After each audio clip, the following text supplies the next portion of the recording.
Hey crafty friends, Christina here with you from Sunny Day Memories. We are going to be doing another card project with the Timeless Plaid collection from Stampin'.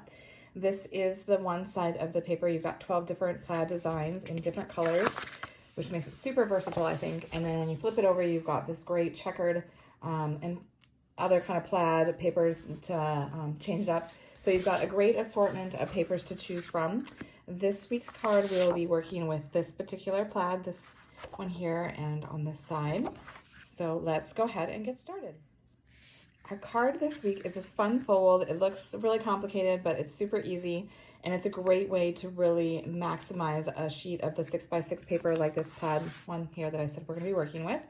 So I loved that it had just a subtle little bit of the early espresso in it. So we're gonna really play out that color in our design.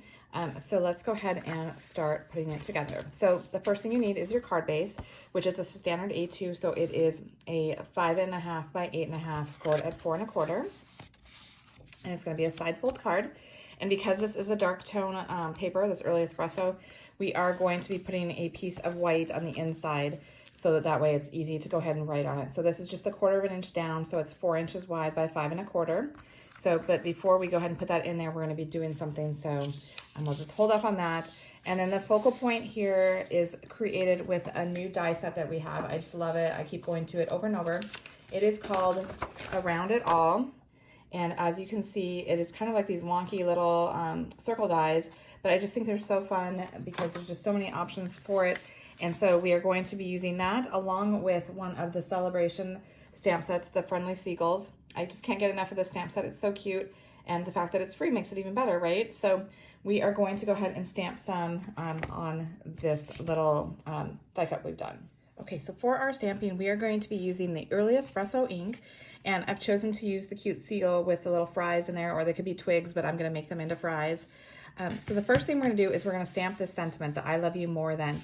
And as you may have guessed, that it is a straight image, but because it is in these photopolymer stamps, we do have the flexibility to go ahead and curve it a little bit. So you can go ahead and do an initial curve with it, and then look at your circle die cut that you've done here, kind of figure out which part you want it to be the top, and then go ahead and see if you like the curve that you've created, if that works for you. And I'm fine with mine, so I'm gonna go ahead and ink that up, and I'm gonna stamp that. I love you more than.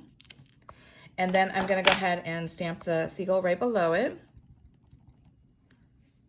And he fits just perfectly. And then I'm going to go ahead and I wanna do some of the pebbles. You'll see there, so I'm gonna bring in the crumb cake and do some pebbles by his feet. So I've just gone ahead and stamped some of the pebbles. And I overlapped his feet, which is okay because we're gonna actually color. And so I'm bringing in our markers, and I'm going to use these 4 markers. I'm going to use the lemon lolly for the fries. I'm going to use the pumpkin pie for his beak and his feet. And then I'm going to use both the smoky slate and the basic gray to do his wings. So I think the reason that I love this set so much, I mean, besides it being cute, is that because seagulls are mainly white, there's not a lot of coloring to it. So if you're not really big into doing a lot of coloring, then this is a great set for you. So as you can see, I've gone ahead and I've colored in just the tips of his wings and his feet. And one more touch I wanted to do, because I wanted to kind of bring in that Lost Lagoon color, I am taking the Lost Lagoon marker, and instead of using the bullet tip like I was to color in, I'm gonna go ahead and use the brush tip, and I'm going to edge my die cut here, and I'm just gonna run my marker around the edge. And what that does is it kind of creates the illusion that I have another layer of cardstock here when I actually don't, so I don't add that extra bulk to my project, which is really nice. And so I just go around it like this until I meet the end. All right, so as you can see, it shows a little bit of that Lost Lagoon just very subtly on the edge. So I'm gonna go ahead and glue it onto my Early Espresso die cut here. And because these shapes are kind of wonky, there is no right or wrong way to really do it. You're just gonna have a very organic look to that. So now we're gonna go ahead and set that aside. Before we go ahead and do some more cutting, I did want to show you the inside where we're going to go ahead and also do one more stamping. So we're going to stamp the little French fries. So you could leave it with your card. That's the way that it completes it. I love you more than, and you just have the French fries. Or the stamp also, the set has the little French fries sentiment. So you could stamp that in there as well.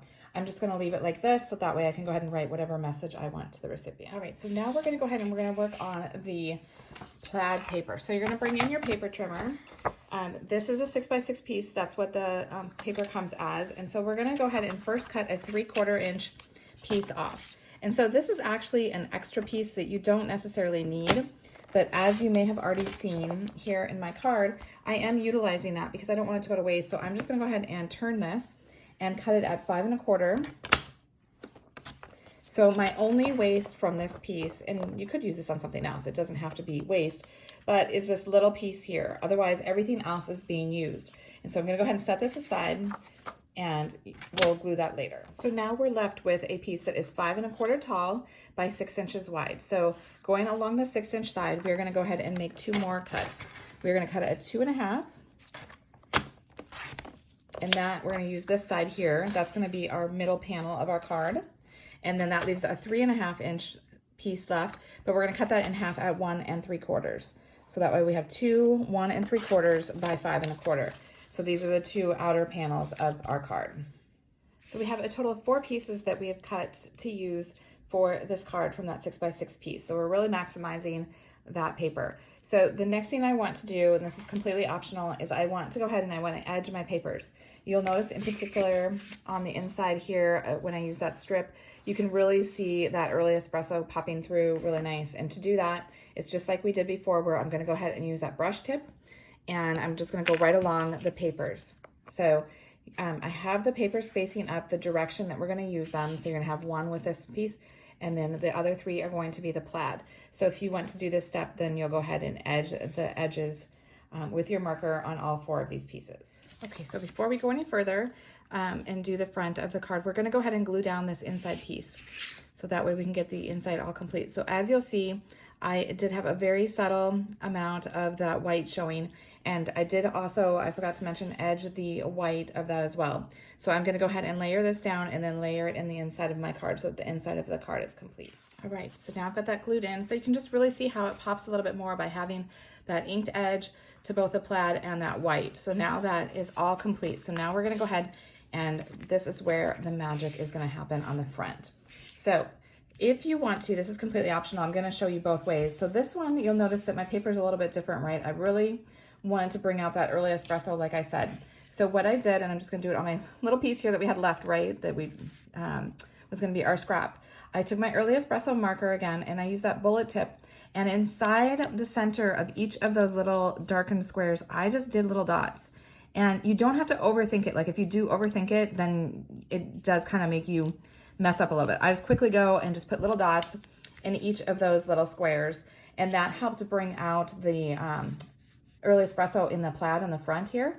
It's completely optional, like I said, and so for you to have a good comparison, I'm going to go ahead and do the second card without doing this, but I did want you to know how I had done that. It's very subtle, but it does add a really nice element to it, I think. So what we're going to do then is we are going to go ahead and add this middle panel, this 2 1/2 by 5 1/4. We are going to center it on our card. So you want to kind of have it be centered from top to bottom as well as left and right, just eyeballing it. If you want to measure it, you can, but I just eyeball it. So now you've got this middle panel down, and then you've got your 2 side panels that are the exact same size. So these ones that are the 1 3/4 by 5 1/4, we are going to only put adhesive down along the left-hand side of this side. So the left panel, you're only going to put it down the left-hand side, so that way the right-hand side is free. So you are going to go ahead and adhere this on, leaving the same amount of border on the left-hand side and having it flush on the top and bottom, lining up with that middle panel. So you can see how it continues, right? Very nice. So now, same thing with this one. Since this is going to be the right-hand panel, we only want adhesive on this right-hand side. So that way the left-hand side is free. So again, you're going to go ahead and line it up top to bottom. Going to go ahead and leave the same border on the edge here. So this is what you have now. So you have a little bit of that peeking through. So the magic happens when you go ahead and bend back these corners. So you don't want to bend back so far that you see the edge of that middle panel. You want to go just before you're going to get to that edge of that middle panel. And you can make this fold back as deep as you want or shallow as you want. The first one is going to dictate how your other three are going to be because you want to kind of have them be similar. So you're going to go ahead and fold down that first one. And now this is your guide, like I said. So then your second one here right next to it is going to be like a mirror image. Again, you want to take note that you're not going past that middle panel. You want that to not be shown. You don't want that mechanics to be all exposed. So then you want the end to be about the same as that first one you've done. So that kind of helps guide you. Then you go ahead and press it down. So it's kind of almost like it's a shirt collar, like opening up there. Okay, so you've got those two ones exposed. Then I rotate my paper 180 degrees because I'm going to go ahead and repeat that same process up here. So you're going to go ahead and fold back again, making sure you're not going past that middle panel, and you want to kind of have it go over about as far as you did on the other one. Again, this is just going to be a mirror image here on the right as the left, and don't worry if it's not looking, if you feel like it doesn't look its best. Once we do the focal point, it's going to all balance out. So again, you're using this one to guide you for this one, how far down to go, and go ahead and crease it. So now you can see it's going to have these two sets of collars, as I'm going to call them here, like that. So then we're going to go ahead and we're going to take our focal point that we created with our cute seagull and some of our dimensionals, and we're going to raise it up. So I'm putting 4 of them on here, taking the backing off, just like so. Okay. And this is going to go right over the center of those. So it kind of holds them all in place so that they're not going to be flapping or doing anything crazy there. So you could, if you wanted to, glue down these fold backs, but I always leave them as they are because I like them kind of having that lift and that little bit of dimension to them. So then the final thing that I did was I added some of these really colorful Riverside gems. And I did them kind of as like they're almost like they're tacking them down like they're a little nail or something that's holding it down. And so I'm using the large size of the blue, and I'm putting it right there in the corner. Each of these 4 corners, like I said, kind of, oops, got too quick on there. Kind of almost like it's nailing it down. It just adds a little shine, a little bit of sparkle. It picks up the color really nicely. And that just finishes it off really nice, I think. So now you kind of have a comparison between not doing the little dots and having the dots. And I do still feel like I really like the dots. I really feel like it just draws that early espresso out really nice, but this is also really nice as well. So both are great options, but I think the fold is just so fun because it looks so unique and it doesn't take a lot of specialized talent or anything. So I hope you've enjoyed it. Be sure to like this video if you did, and be sure to like our channel so that you don't miss future videos. And until next time, stay crafty.